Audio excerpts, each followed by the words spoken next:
Hi everyone, welcome back to my channel. ಇವತ್ತಿನ ಈ ವಿಡಿಯೋದಲ್ಲಿ ನಾನು ಗುಲಾಬ್ ಜಾಮೂನ್ ರೆಸಿಪಿಯನ್ನು ಮಾಡ್ತಾ ಇದ್ದೀನಿ. ತುಂಬಾ ಜ್ಯೂಸಿ ಹಾಗೂ ಸ್ವೀಟ್ ಆಗಿರುವ ಈ ಗುಲಾಬ್ ಜಾಮೂನನ್ನು ಸರಿಯಾದ ವಿಧಾನದಲ್ಲಿ ಹೇಗೆ ಮಾಡೋದಂತ ತಿಳಿಸ್ಕೊಡ್ತಾ ಇದ್ದೀನಿ.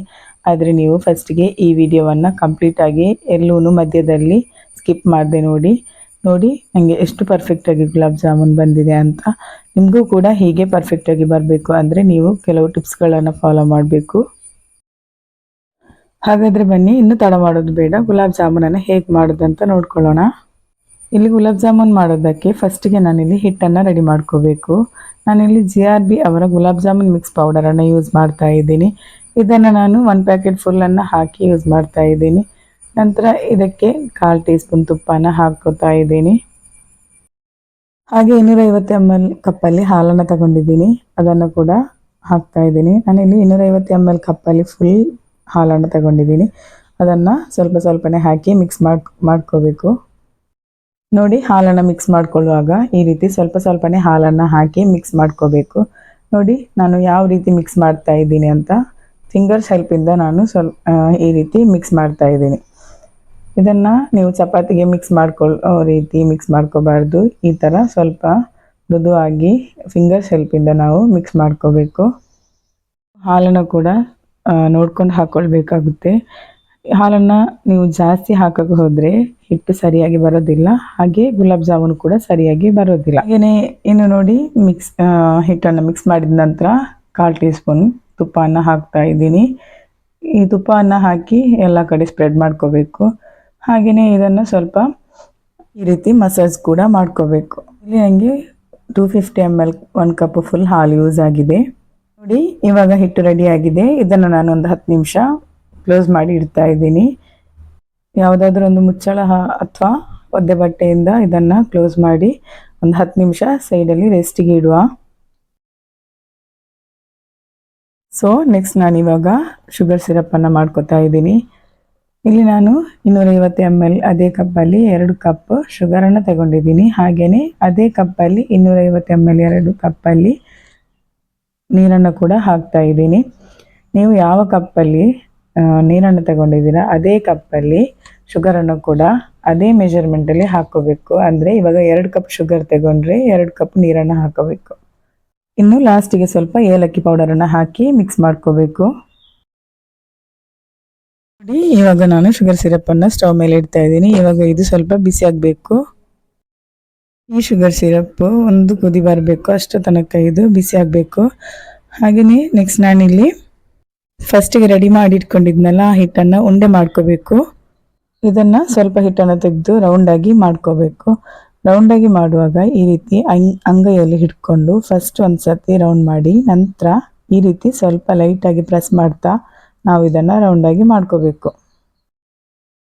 ರೌಂಡಾಗಿ ಮಾಡೋದ್ರಿಂದ ನಮಗೆ ನೀಟಾಗಿ ಅಲ್ಲದೆ ಕ್ರ್ಯಾಕ್ಸ್ ಏನೂ ಇಲ್ಲದೆ ಕೂಡ ಕರೆಕ್ಟಾಗಿ ಈ ಥರ ರೌಂಡ್ ಶೇಪಾಗಿ ಬರ್ತದೆ. ಹಾಗೆಯೇ ನೀವು ಇದನ್ನು 10 ನಿಮಿಷ ರೆಸ್ಟಿಗೆ ಇಡಬೇಕಂತಿಲ್ಲ, ಹಾಗೆಯೇ ಉಂಡೆ ಕೂಡ ಮಾಡ್ಕೊಳ್ಬಹುದು.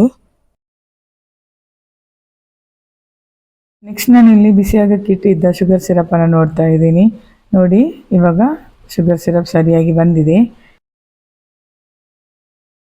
ಈ ಒಂದು ಕುದಿ ಬರುವಾಗ ನಾನು ಫ್ಲೇಮನ್ನು ಆಫ್ ಮಾಡ್ತಾ ಇದ್ದೀನಿ.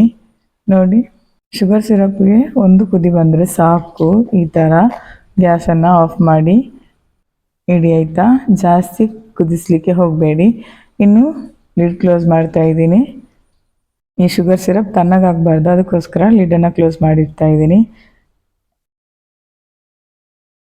ಸೊ ಈಗ ನಾನು ಉಂಡೆಗಳನ್ನು ಫ್ರೈ ಮಾಡ್ಕೊಳ್ಳೋಕ್ಕೋಸ್ಕರ ಎಣ್ಣೆಯನ್ನು ಬಿಸಿ ಆಗಕ್ಕೆ ಇಡ್ತಾ ಇದ್ದೀನಿ. ನೋಡಿ, ಈ ಒಂದು ಬಾಣಲೆಗೆ ನಾನು 1/4 ಕಪ್ನಷ್ಟು ಎಣ್ಣೆಯನ್ನು ಹಾಕ್ತಾ ಇದ್ದೀನಿ. ಈ ಎಣ್ಣೆಯನ್ನು ಬಿಸಿ ಮಾಡ್ಕೊಳ್ಳುವಾಗ ಗ್ಯಾಸನ್ನು ಮೀಡಿಯಂ ಫ್ಲೇಮ್ನಲ್ಲಿ ಇಟ್ಕೋಬೇಕು. ಈಗ ನೋಡಿ, ಎಣ್ಣೆ ಬಿಸಿಯಾಗಿದೆ. ಇದಕ್ಕೆ ನಾನು ರೆಡಿ ಮಾಡಿಟ್ಕೊಂಡಿದ್ದ ಉಂಡೆಗಳನ್ನು ಹಾಕಿ ಫ್ರೈ ಮಾಡ್ಕೋಬೇಕು. ನೋಡಿ, ನಾನಿವಾಗ ಉಂಡೆಗಳನ್ನೆಲ್ಲ ಹಾಕಿ ಫ್ರೈ ಮಾಡ್ಕೋತಾ ಇದ್ದೀನಿ. ಫಸ್ಟಿಗೆ ನೀವು ನೋಡ್ಕೋಬೇಕು ಎಣ್ಣೆ ಬಿಸಿಯಾಗಿದೆ ಅಂತ, ಆಮೇಲೆ ಈ ಉಂಡೆಗಳನ್ನು ಹಾಕಿ ಫ್ರೈ ಮಾಡ್ಕೋಬೇಕು. ಉಂಡೆಗಳನ್ನು ಕೂಡ ಅಷ್ಟೇ ಹಾಕೊಳ್ಳುವಾಗ ಎಲ್ಲವನ್ನು ಒಟ್ಟಿಗೆ ಹಾಕೊಳ್ಳೋಕೆ ಹೋಗಬೇಡಿ, ಅದು ಒಂದಕ್ಕೊಂದು ಅಂಟ್ಕೊಳ್ಳುತ್ತೆ. ಹೀಗೆ ಒಂದೊಂದನ್ನು ತೆಗೆದು ಸಪ್ರೇಟಾಗಿ ಹಾಕೊಳ್ಳಿ, ಆಯಿತಾ. ಇನ್ನು ಇದನ್ನು ಬ್ರೌನ್ ಕಲರ್ ಬರೋ ತನಕ ನಾವು ಇದನ್ನು ಫ್ರೈ ಮಾಡ್ಕೊಳ್ಬೇಕು. ನೋಡಿ,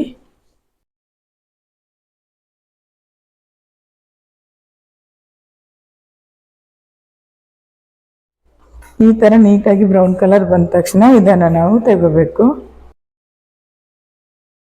ಸೊ ಕಲರ್ ನೋಡಬಹುದು ಎಷ್ಟು ಚೆನ್ನಾಗಿ ಬಂದಿದೆ ಅಂತ. ಇದನ್ನು ಇದೇ ಕಲರ್ಗೆ ಫ್ರೈ ಮಾಡ್ಕೊಂಡ್ಬಿಟ್ಟು ಇದನ್ನು ತೆಗೆದು ಒಂದು ಬೌಲಿಗೆ ಹಾಕೊಳ್ಳಿ.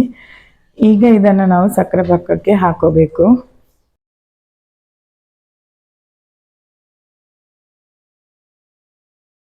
ಸೊ ಸಕ್ಕರೆ ಪಾಕ ಬಿಸಿಯಾಗಿದೆ, ಅದಕ್ಕೇನೆ ನಾನು ಈ ಉಂಡೆಗಳನ್ನೆಲ್ಲ ಹಾಕೊಳ್ತಾ ಇದ್ದೀನಿ. ನೀವು ಈ ಸಕ್ಕರೆ ಪಾಕ ತಣ್ಣಗಾಗಿದೆ ಅಂದರೆ ನೀವು ಗುಲಾಬ್ ಜಾಮೂನನ್ನು ಬಿಸಿಯಾಗಿ ಇಟ್ಕೊಂಡು ಅದಕ್ಕೆ ಹಾಕ್ಕೊಳ್ಬೇಕು.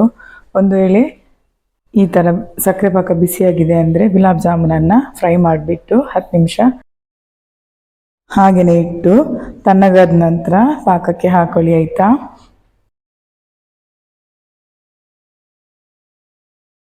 ಸೊ ಇದೆಲ್ಲವನ್ನು ಇದೇ ರೀತಿ ಹಾಕಿ ಲಿಡ್ಡನ್ನು ಮುಚ್ಚಿ 20 ನಿಮಿಷ ಹಾಗೆಯೇ ಗುಲಾಬ್ ಜಾಮೂನನ್ನು ಚೆನ್ನಾಗಿ ಅಬ್ಸರ್ವ್ ಆಗೋ ತನಕ ಹಾಗೆ ಬಿಟ್ಬಿಡಿ.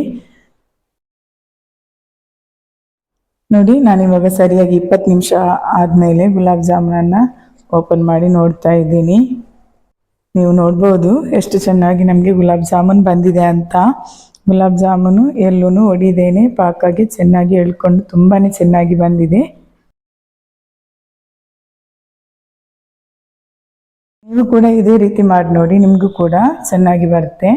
ನೋಡಿ ಎಷ್ಟು ಚೆನ್ನಾಗಿ ಜ್ಯೂಸಿಯಾಗಿ ನಮಗೆ ಗುಲಾಬ್ ಜಾಮೂನ್ ಬಂದಿದೆ ಅಂತ. ನೋಡಿ, ನಾನು ತಗೊಂಡಿರೋ ಈ ಫುಲ್ ಪ್ಯಾಕೆಟಲ್ಲಿ ನನಗೆ ಒಂದು 25 ಗುಲಾಬ್ ಜಾಮೂನ್ ಆಗಿದೆ. ಹಾಗೆಯೇ ಇವತ್ತಿನ ಈ ವಿಡಿಯೋ ಇಲ್ಲಿಗೆ ಎಂಡ್ ಮಾಡ್ತಾ ಇದ್ದೀನಿ.